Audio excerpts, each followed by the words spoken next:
नमस्कार, FM news देख रहे हैं आप और आपके साथ मैं हूं भारती बघेल। शुरुआत करेंगे बुलेटिन की। उत्तराखंड के वरिष्ठ कांग्रेस नेता और पूर्व मुख्यमंत्री हरीश रावत ने राज्य की पुष्कर सिंह धामी सरकार पर राजनीतिक विरोधियों के खिलाफ गुंडा एक्ट का दुरुपयोग करने के गंभीर आरोप लगाए हैं।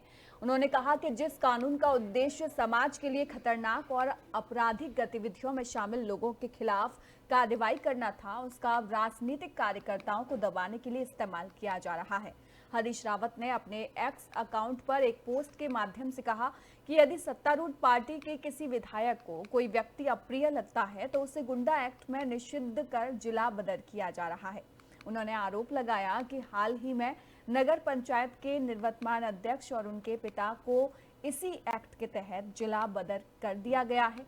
आगामी निकाय चुनाव के मद्देनजर इस तरह की कार्रवाइयों पर सवाल उठाते हुए रावत ने कहा कि अब तक उनके पास इस प्रकार के 6 मामले आ चुके हैं जिनमें कांग्रेस कार्यकर्ताओं को राजनीतिक कारणों से निशाना बनाया गया है।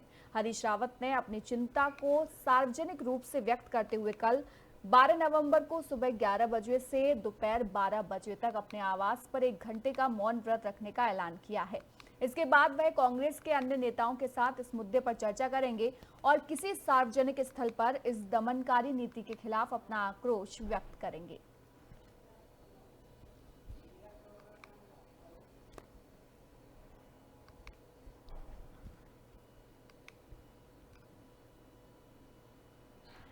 उत्तराखंड में 5 दिवसीय युवा महोत्सव का आगाज हो गया है और मुख्यमंत्री पुष्कर सिंह धामी ने परेड ग्राउंड में आयोजित युवा महोत्सव का उद्घाटन किया। इस अवसर पर मुख्यमंत्री ने करोड़ों की योजनाओं का शिलान्यास और लोकार्पण भी किया।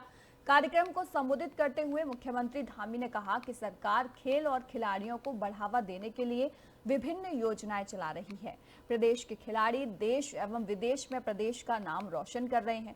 सरकार युवाओं को आगे बढ़ाने की दिशा में कार्य कर रही है। वहीं इस महोत्सव में बतौर विशिष्ट अतिथि शामिल हुई इस खेल मंत्री रेखा आर्या ने बताया कि ये महोत्सव आगामी 14 नवंबर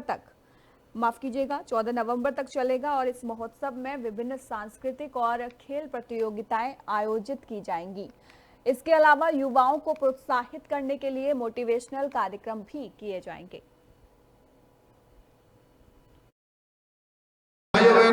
हमने पिछले दिनों नौजवानों को, युवाओं के हित में, राज्य के हित में बहुत सारे निर्णय लिए, बहुत सारे कानून बनाए।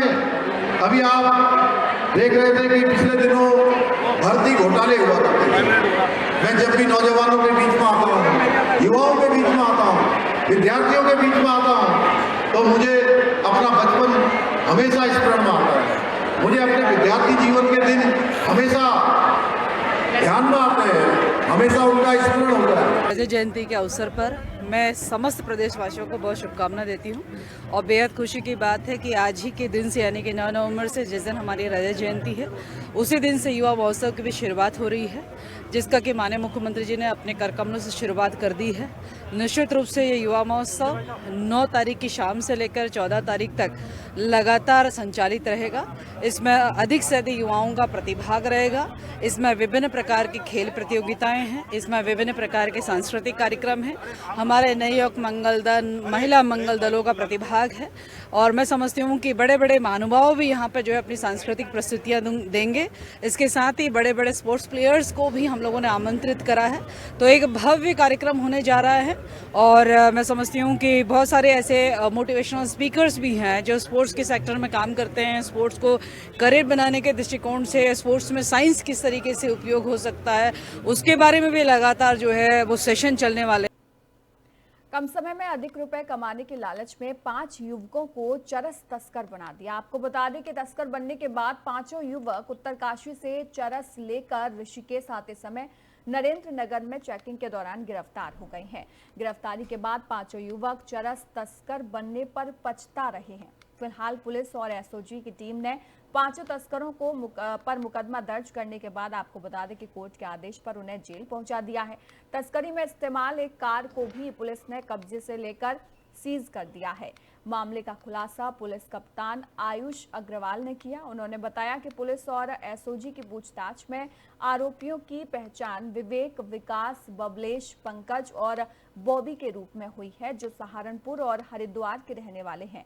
नरेंद्रनगर थाना प्रभारी गोपाल दत्त भट्ट, एसओजी प्रभारी प्रदीप चौहान, उमाकांत भूषण और सब इंस्पेक्टर सचिन पुंडीर को इस बड़ी कार्रवाई के लिए पुलिस कप्तान ने शाबाशी भी दी है।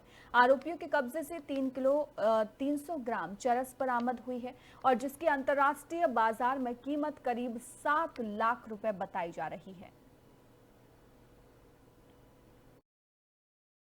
देखिए, माननीय मुख्यमंत्री जी द्वारा ड्रग्स फ्री देवभूमि अभियान चलाया जा रहा है, जिसमें कि टिहरी पुलिस के द्वारा भी लगातार जो नशा तस्कर हैं उनके विरुद्ध कार्रवाई की जा रही है। और इसी क्रम में एक बड़ी सफलता हमारी जो एएनटीएफ टीम है और थाना नरेंद्रनगर की टीम है इनको हासिल हुई है। इस टीम के द्वारा कल देर रात नरेंद्रनगर प्लास्टा क्षेत्र से 5 नशा तस्करों को पकड़ा गया है, जो कि एक स्विफ्ट डिजायर गाड़ी में नशे की सामग्री लेकर जा रहे थे और उनके कब्जे से लगभग 3.5 किलो चरस बरामद की गई है, जिसकी जो अंतर्राष्ट्रीय बाजार में कीमत लगभग 7 लाख रुपए है। और 5 अभियुक्तों के विरुद्ध एनडीपीएस एक्ट के अंतर्गत मुकदमा दर्ज किया गया और सभी को न्यायिक अभिरक्षा में भेज दिया गया है। और लगातार हमारी जो टिहरी पुलिस है इसमें नशे के विरुद्ध कार्रवाई कर रही है। और सभी से अपील है कि अगर आपको भी कोई सूचना प्राप्त होती है, आपको जानकारी प्राप्त होती है कि कोई नशे की तस्करी कर रहा है या व्यापार कर रहा है, तो वो गोपनीय रूप से टिहरी पुलिस को सूचना दें। आपकी पहचान गोपनीय रखी जाएगी और टिहरी पुलिस के द्वारा उस पर सख्त से सख्त कार्रवाई की। लेकिन माननीय मुख्य उपनल कर्मचारी कल सोमवार को सचिवालय कूच करेंगे। उनका कहना है कि अमल ना हुआ अगर मांग पर तो इसी दिन प्रदेश के 22,000 कर्मचारी हड़ताल पर जाएंगे।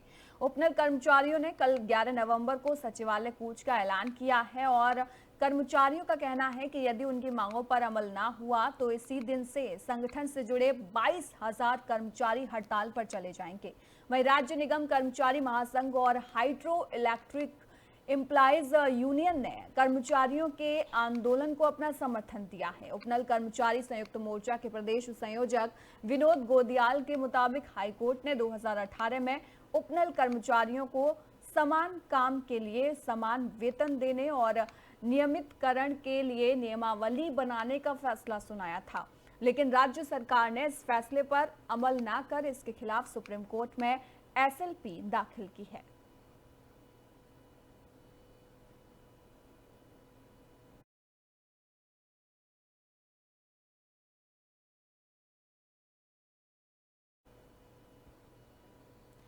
समान नागरिक संहिता से लेकर आपको बता दें, कांग्रेस ने प्रदेश सरकार पर कटाक्ष किया है। कांग्रेस के प्रदेश प्रवक्ता गरिमा दसोनी ने कहा है कि उत्तराखंड सरकार ने प्रदेश की जनता को राज्य स्थापना दिवस पर समान नागरिक संहिता की सौगात देने का वादा किया था, परंतु उत्तराखंड में भेड़िया आया की कहावत चरितार्थ हो रही है। गरिमा दसोनी ने धामी सरकार पर राज्य की जनता की भावनाओं के साथ खिलवाड़ करने का आरोप लगाया है। दसोनी ने कहा कि पिछले 2 सालों से धामी सरकार और राज्य का भाजपा संगठन लगातार यूसीसी की डुगडुगी पीट रहा है।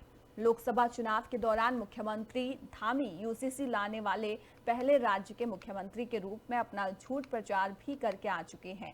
राज्य स्थापना दिवस पर यूसीसी की सौगात उत्तराखंड को देने की बात कहकर एक बार सरकार ने फिर अपने कदम पीछे खींच दिए हैं। यूसीसी की स्थिति उत्तराखंड राज्य में भेड़िया आया जैसी हो गई है, इसलिए क्योंकि पिछले 2 साल से लगातार राज्य सरकार राज्यवासियों की भावनाओं के साथ खिलवाड़ करते हुए ये कह रही है कि यूसीसी राज्य स्थापना दिवस के दिन, यानी कि जब हम रजत जयंती मना रहे होंगे, 25वें साल में प्रवेश करेंगे स्थापना दिवस के, उस दिन सौगात दी जाएगी। और आज उत्तराखंड देवभूमि का स्थापना दिवस है, लेकिन यूसीसी लागू नहीं की जा सकी। इसका कारण तो सरकार को ही पता होगा, लेकिन जो कारण हमारे समझ में आ रहा है वो ये कि केदारनाथ उपचुनाव हैं और वहां अपनी हार सुनिश्चित देखकर, उस हार के मार्जिन को डबल होता हुआ देखकर अपने कदम शायद धामी सरकार ने पीछे खींच लिए हैं। ऐसे में यूसीसी लगातार खुदा पहाड़ और निकली चुहिया जैसा होता चला जा रहा है। लोकसभा चुनाव में प्रांत दर प्रांत अपने आप को पहला राज्य यूसीसी लाने वाला और ऐसे राज्य का पहला मुख्यमंत्री के रूप में अपने आप का झूठा प्रचार मुख्यमंत्री धामी खूब करके आ चुके हैं। अब ऐसे में मैं राज्य सरकार को चुनौती देना चाहती हूं, यदि है हिम्मत तो केदारनाथ उपचुनाव से पहले यूसीसी लागू करके दिखाइए। यह आपको भी पता चल चुका है कि आपके हिंदुत्व कार्ड पर अब आप ज्यादा दिन राजनीति नहीं कर पाएंगे। यूसीसी की पुलिस कप्तान अजय सिंह के निर्देश पर रानी पोखरी थाना पुलिस ने नदी नालों के किनारे चेकिंग अभियान चलाया। इस दौरान 8 युवक हुड़दंग करते हुए पकड़े गए, जिनके खिलाफ पुलिस ने चालान काटकर जुर्माना वसूल करने की कार्रवाई की है।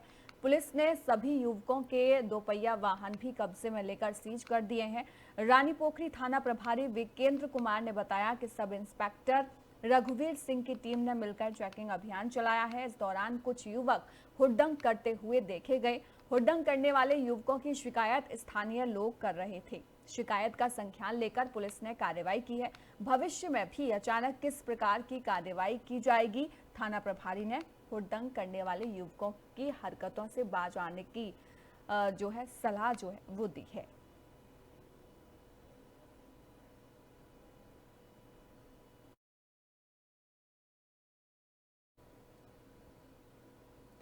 देवभूमि उत्तराखंड में उत्तरकाशी की अवैध मस्जिद का बवाल अभी थमा भी नहीं था कि कुमाऊं क्षेत्र के पिथौरागढ़ के बेरी नाग में अवैध मस्जिद को लेकर जनता का आक्रोश सड़कों पर देखने को मिल रहा है।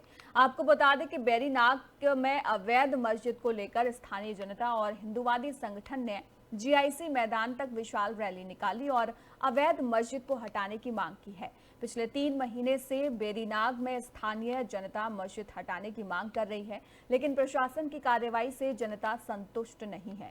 स्थानीय लोगों का कहना है कि जब यहां पर निर्माण कार्य हो रहा था, प्रशासन को तभी इस पर कार्रवाई करनी चाहिए थी।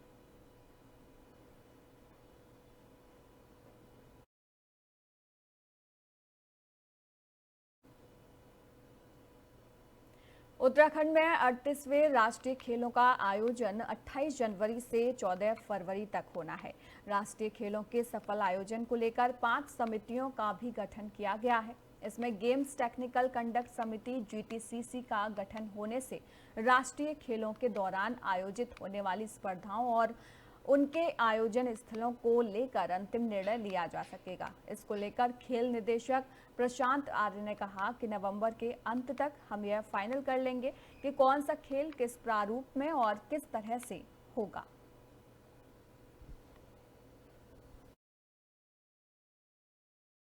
हाँ, राष्ट्रीय खेल के लिए काफ़ी समय से था, इंतज़ार पूरा हुआ है। डेट्स डिसाइड हो गई हैं और GTCC का नियुक्ति कर दी है ओलंपिक एसोसिएशन ने। GTCC के साथ मीटिंग होने के बाद हमारा वेन्यूज़ का फाइनलाइजेशन हो जाता है, जो हमने प्रस्तावित कर रहे हैं 34 + 4 गेमों के लिए। तो इन 38 गेमों का जैसे ही वो वेन्यू फाइनलाइजेशन हो जाता है, ओके रिपोर्ट आ जाती है, तो काम हमारा सभी वेन्यूज़ में चल रहा है। हमारा जो निर्माण इकाई है वो सब जगह एज पर नॉर्म्स हमारा PMU और एसोसिएशन से बातचीत करने के बाद ही हर एक गेम का एक ग्रीन बुक है, उसके गाइड्स हैं, रेगुलेशंस हैं, रूल्स हैं, उसी के अनुसार हमारा काम चलता है। उससे इधर हम नहीं जाते हैं, DOCs अप्रूवल देते हैं। फिलहाल इस बुलेटिन में इतना ही। देश और दुनिया की तमाम खबरों के लिए आप देखते रहिए FM न्यूज़।